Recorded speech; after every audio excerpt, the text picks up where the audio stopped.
शामी बागी दारुल हुकूमत दमिश्क से 10 किलोमीटर के फासले पर पहुंच गए। शामी फौज दमिश्क के मज़ाफ़ात से पीछे हट गई। अमरीकी मीडिया का दावा है कि शामी सदर बशारुल असद दमिश्क में नहीं हैं।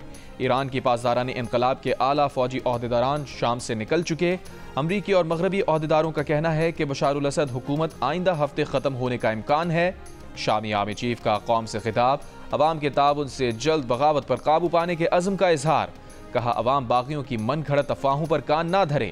बागी होम्स शहर में दाखिल, सेंट्रल जेल पर कब्जा कर लिया, कैदी फरार। दर्जनों फौजी गाड़ियां होम्स शहर से निकल गईं।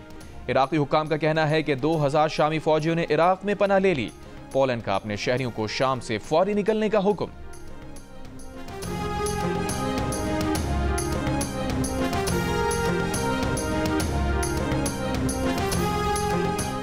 शाम की मौजूदा सूरत हाल इलाकाई और बैन अल-अक़वामी सलामती के लिए खतरनाक है। कतर, सऊदी अरब, उर्दन, मिस्र, इराक, ईरान, तुर्की और रूस का मुश्तरका एलामिया जारी। फौजी ऑपरेशंस रोकने और शहरियों की हिफाजत के लिए सियासी हल की ज़रूरत पर जोर। रूसी वज़ीर ख़ारजा ने कहा कि बागी ग्रुप के अस्करी ऑपरेशन की मनसूबाबंदी तवील अरसे पहले की गई थी। ये ताकत का तवाज़ुन बिगाड़ने और ग्राउंड पर सूरत हाल तब्दील करने की कोशिश है। रूस बागी ग्रोह की पेशकदमी की मुखालिफत करेगा।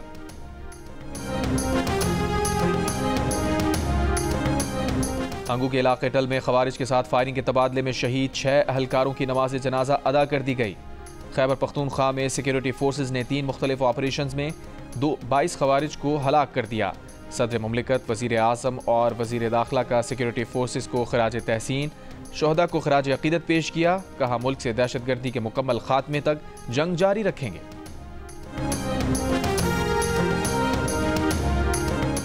नौमई GHQ हमला केस में वज़ीर आला खैबर पख्तूनख्वा अली अमीन गंडापुर समेत 25 मुल्ज़िमान के नाकाबिल ज़मानत वारंट गिरफ्तारी जारी। PTI रहनुमा शिबली फराज, शहरियार आफरीदी, ज़ैन कुरैशी शामिल। रावलपिंडी की इंसदाद दहशतगर्दी की अदालत ने 10 दिसंबर को पेश करने का हुक्म दिया है।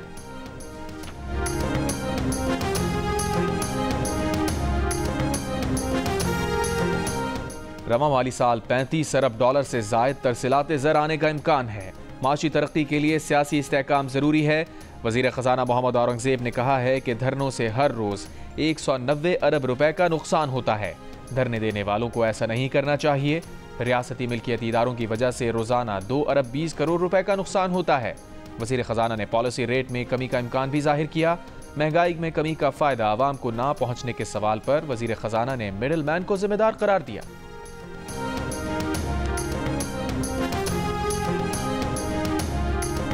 सिंध भर में MD कैट का इम्तिहान आज दोबारा लिया जाएगा। अदालती अहकामात के मुताबिक MD कैट 2024 का दोबारा इनेकाद IBA सखर कराएगा। VC IBA सखर का कहना है कि सोशल मीडिया पर जेर गर्दिश मेडिकल टेस्ट का पर्चा जारी है। हमारा पर्चा लीक नहीं होगा। साफ शफाफ तरीके से MD कैट टेस्ट का इनेकाद मुमकिन बनाएंगे। MD कैट कराची, हैदराबाद, जामशोरो, शहीद बेनज़ीराबाद, लाड़काना और सखर में बैक वक्त होगा। इम्तिहान में सूबे भर से 38,000 से ज़ायद उम्मीदवार शिरकत करेंगे।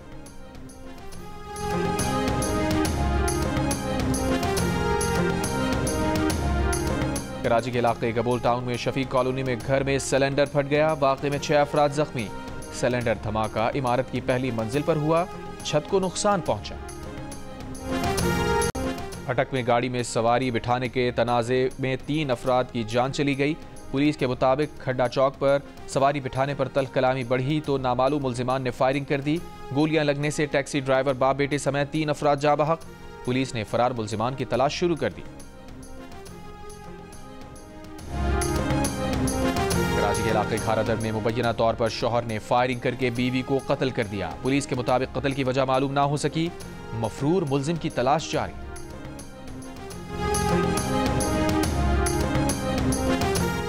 पेशावर के इलाके मचनी गेट के इलाके में मुबैना पुलिस मुकाबला, 1 डाकू हलाक, 1 जख्मी।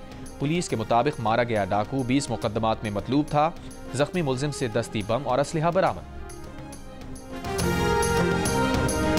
हैदराबाद के इलाके सखी पीर में 6 साल की बच्ची की लाश मिली है। लाश पोस्टमार्टम के लिए अस्पताल मुंतकिल। तहकीकात जारी। इसराइली फौज की नुसैरात कैंप, कमाल उद्वान अस्पताल और इंडोनेशियन अस्पताल पर बमबारी, दीर अल-बला और रफा में ड्रोन हमले। गुज़िश्ता 24 घंटों में मजीद 60 से ज़ायद फ़लस्तीनी शहीद। इसराइली फौज ने कमाल उद्वान अस्पताल से अमले और मरीजों को फौरी इनखला का हुक्म दे दिया। यमन से इसराइल पर मिसाइल हमला, इसराइल का मिसाइल मार गिराने का दावा। इसराइली फौज की लबनान जंगबंदी की खिलाफ वर्जियां जारी। जनूबी लबनान में फजाई हमले, मुत्तादिद अफराद जाँ बहक। हमास ने इसराइली हुक्काम से रिहा कराने की अपील करते हुए यरगमाली की वीडियो जारी कर दी।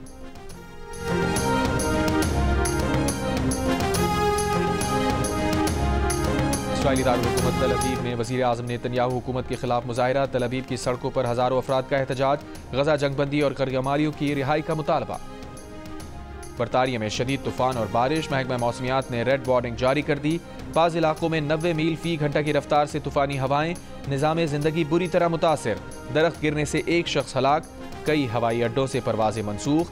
रेलवे का शेड्यूल भी मुतासिर। कई शहरों में फुटबॉल मैचेस मनसूख। जनूबी और साउथ वेल्स समेत वेस्ट मिडलैंड्स में 55,000 घर बिजली से महरूम। मुतासरा इलाकों में लोगों को घरों में रहने की हिदायत। तूफान की शिद्दत इतवार के सुबह 11 बजे तक बरकरार रहने की पेशगोई।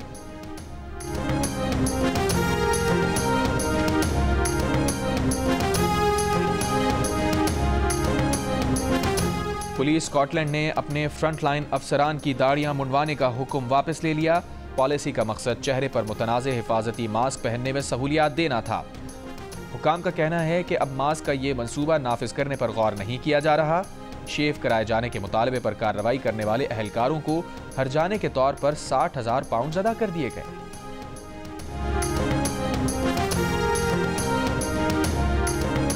नौमुंतखब अमरीकी सदर ट्रंप फ्रांस पहुंच गए। पेरिस में सदर मैक्रोन और ट्रंप की मुलाकात। यूक्रेनी सदर ज़ेलेंस्की भी शरीक। ट्रंप फ्रांस के मशहूर तारीखी नोटर डेम गिरजाघर की तामीर नौ के बाद इफ्तिताही तकरीब में शिरकत करने पहुंचे हैं। नोटर डेम गिरजाघर में 2019 में आग लगी थी। ट्रंप की आमद पर पेरिस में फ़लस्तीन के हक में मुजाहिरा। अमरीका और फ्रांस से इसराइल की हिमायत बंद करने का मुतालबा।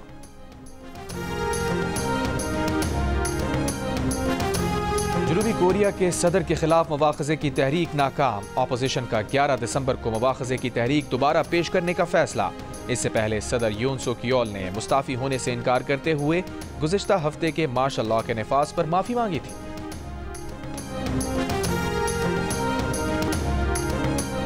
आज कौंसिल कराची और जियो न्यूज़ के इश्तराक से आलमी उर्दू कॉन्फ्रेंस का आज आखिरी रोज़। हफ्ते को सकाफत, अदब, थिएटर, माहौलियात और मीडिया समेत मुख्तलिफ मौज़ूआत पर सेशंस, किताबों की रोनुमाई की गई।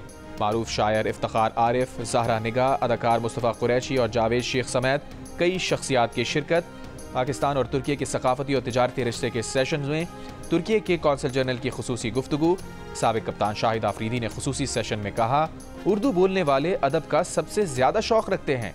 सोच कर खेलता तो रिकॉर्ड नहीं बना सकता था। आखिरी सेशंस में आलमी मुशायरा हुआ।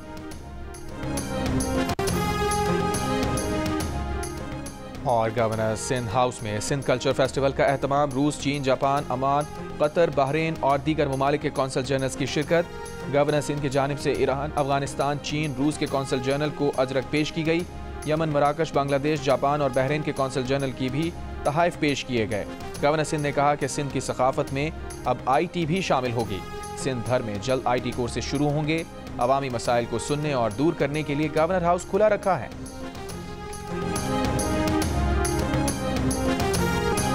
और फ्रांस के मशहूर तारीखी नोटर डेम कैथीड्रल को मरम्मत के बाद खोल दिया गया। तकरीब में अमरीकी नौमुंतखब सदर डोनाल्ड ट्रंप, यूक्रेन के सदर ज़ेलेंस्की की भी शिरकत। इफ्तिताही तकरीब में अमरीकी खातून अव्वल जिल बाइडन, बरतानवी शहजादा विलियम समेत कई आलमी रहनुमाओं की शिरकत। नोटर डेम कैथीड्रल में 2019 में आग लगी थी।